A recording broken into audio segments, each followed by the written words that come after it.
No one had finished writing a single song to any one of my beats before this track. Today I'm going to tell you the story of how the first song I produced got 5 million streams. I started dabbling in Ableton back in high school. Thankfully, I grew up in a family that was very musically inclined, so I always tried to keep music in my life in some way.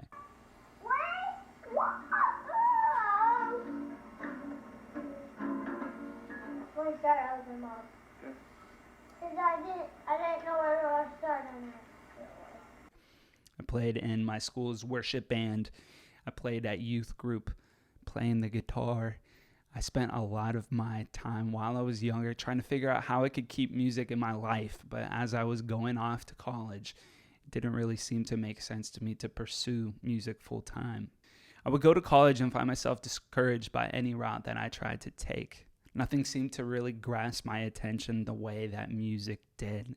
And luckily, I had this cool new experience of going off to my dorm room, maybe smoking a little bit of something and making a beat for myself, not discouraged by any other person's opinion or judgments. I was making things and creating things for myself. I would continue to try making different genres until I found something that would stick around, but I didn't really lock in on any purpose when it came to music production until I got reconnected with my good friend Nate Traveler. I'm next up. If you shoot, protect your chest, bro. Don't act up. Jumpers looking like Mega Man. Now, Nate had been a good friend for a couple years at this point, but I never knew he made music, and that was until one day that I saw his first song posted on SoundCloud. Now, this inspired me beyond belief. Not only was one of my most favorite people in my life an amazing singer and writer that I didn't know of, but the quality of the music that he was making, the mixing, the production, the final product was something that I was aspiring for.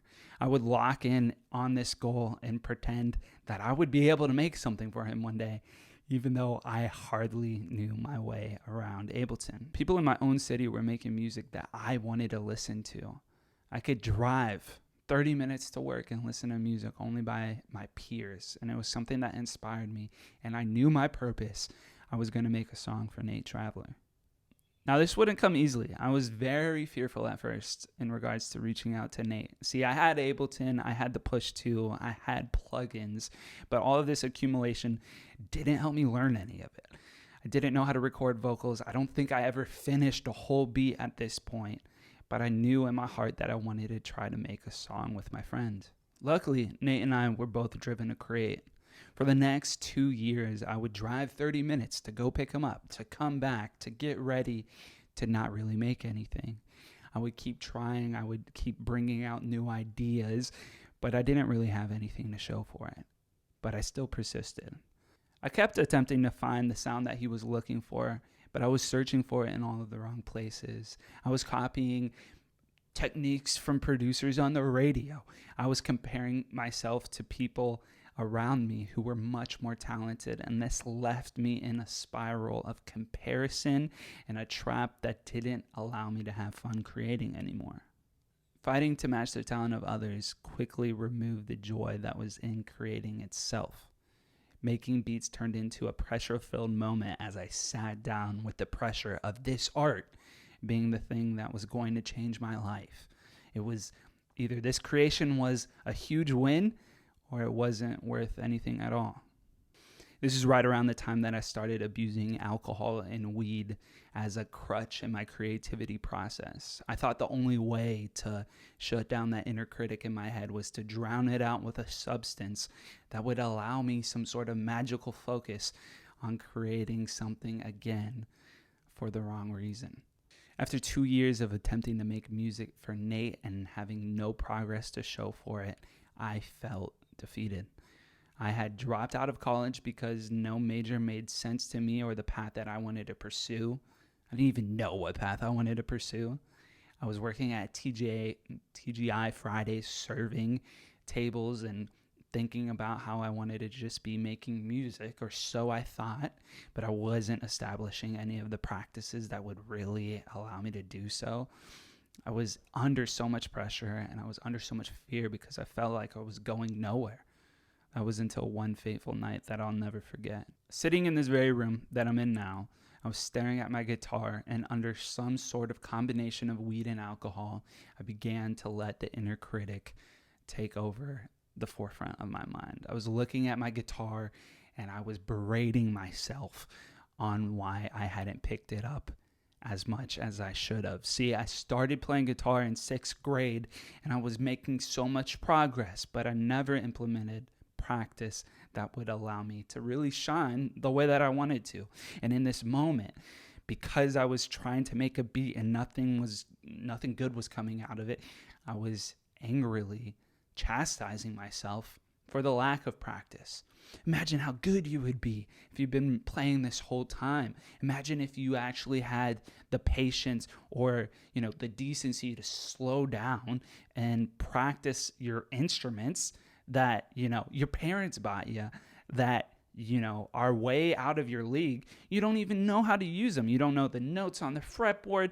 You don't know any chords that you're playing. Imagine what it would look like if you practice every day. And I let this voice beat me down for a solid 10 minutes until, by some grace of God or whatever you want to believe in, allowed me to kind of zoom out for a second. I had some little strike of mindfulness and I was able to say, hey, I'm not going to get any better if I don't try now. So I went over and I grabbed my guitar and I started moving my hand around the fretboard. I still don't know the fretboard. I still don't know a lot of chords, but I was trying and it was better than what I was doing a couple minutes prior. After about 10 minutes, I found a chord that sounded really nice when picked with my fingers in a certain way.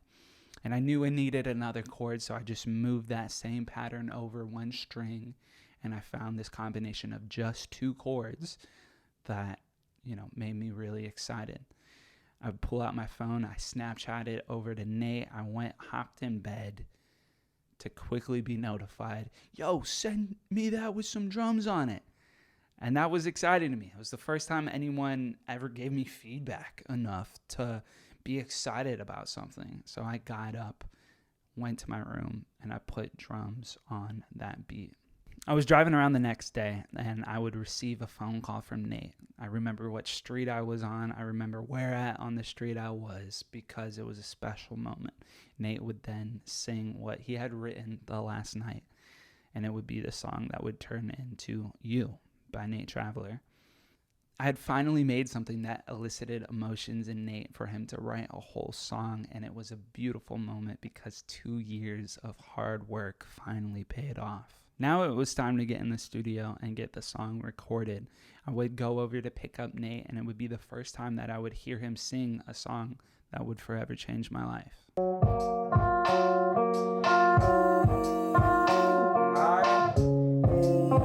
It's like right when I do that, it's like, when I say,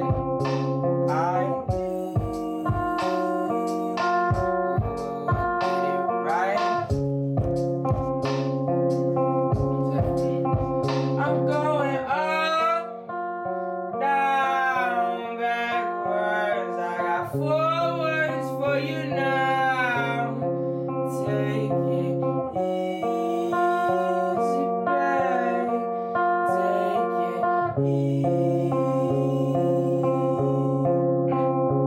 That day we would go on to meet Capi, the local legend, at his studio here in Fort Myers. We would receive vocal production and mentorship from him that really allowed the song to flourish and come into what it is today. Receiving such insight and advice and being around such talented people was something that I never knew I needed. I finally understood that there was a path that could be made with this music stuff, and it was right here, right around me, if I just opened my eyes up to it. And all of these lessons kept pouring in left and right, and all of this could have been missed had I not picked up my guitar that night. It would then be a couple weeks later that I would receive a phone call from Nate, and I would hear the amazing news that our song was going to be included on his debut project. Not only did a song come to life off of 2 guitar chords that I made, but it was going to be shared with the world, and that had me so excited. This song is a very personal song about the gift of life, the breath of life, the ups and downs, grounding yourself, moving forward, finding a passion within it, and following that passion all the way back to your heart and what created it.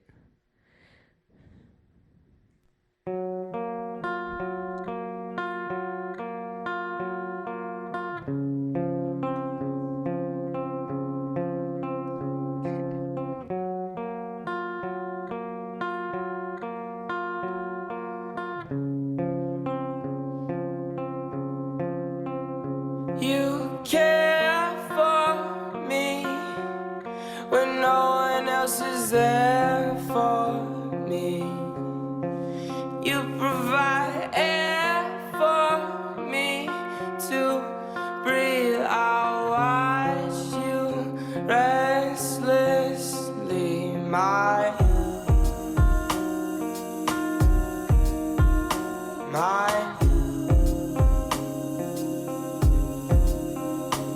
Released on February 2nd, 2018, our song You would go on to reach 1,000 streams, then 5,000, then 10,000, and my mind was blown. 2 chords that I still don't know the name of to this day. I could figure it out easily. I've been told it, but I think it's cute that I don't remember it, and it makes me happy because it reminds me of a person that didn't believe in myself. Somehow, over the course of this journey, Spotify deemed the song being valuable enough to have a place on an editorial playlist called Low Key, where it still remains to this day. Today, our song hits 5 million streams on Spotify, and it blows my mind. I can trace back where I'm at specifically in my life, which is such a beautiful place, all back to one moment of receiving that message from Nate and dedicating my time to trying to make something for him. I didn't know if it was possible, and lots of nights I knew it wasn't. And I gave up, and I quit a lot. And I wasn't sure what it was going to look like. I wasn't sure what the path that I was on was going to lead me to. I didn't know if it was possible. I didn't feel confident.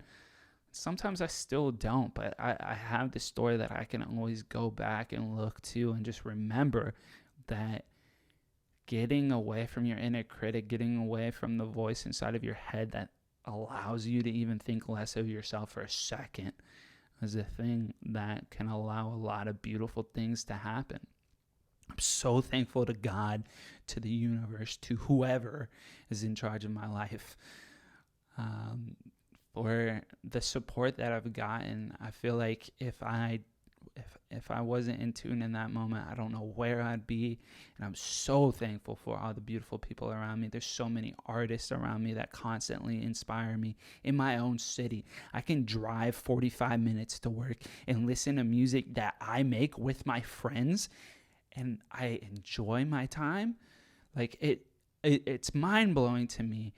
And I wish I had some formula that I could give anyone. I wish I had a formula myself. Every song that I would make would be great. But I really do think somehow fighting that inner critic and starting the art of practicing and starting the art of believing in yourself is the key to all of this, and surrounding yourself by people that believe in you even when you suck. And that was definitely Nate, and I really appreciate it.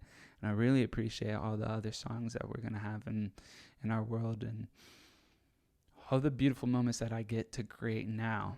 I hope this story resonates with you guys. I hope you're able to take a grasp. I hope you're able to take some sort of lesson and get a grasp on how you can really help to believe in yourself just a little bit more. The book, The War of Art by Stephen Pressfield changed my life. It's all about getting past your inner critic and really sitting down and just practicing. So beautiful. Life's beautiful. I hope you guys are doing good. I'm going to keep doing more videos like this about some of the cool stuff that's happened in my life, because my life is cool. I'm blessed. I'm beautiful. I don't get it. I don't get how it happens, but it does happen. So I should share it.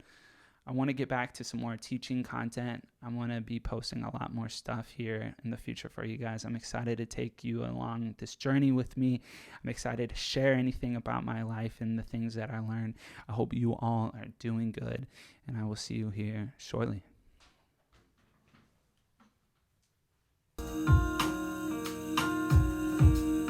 You're mine. I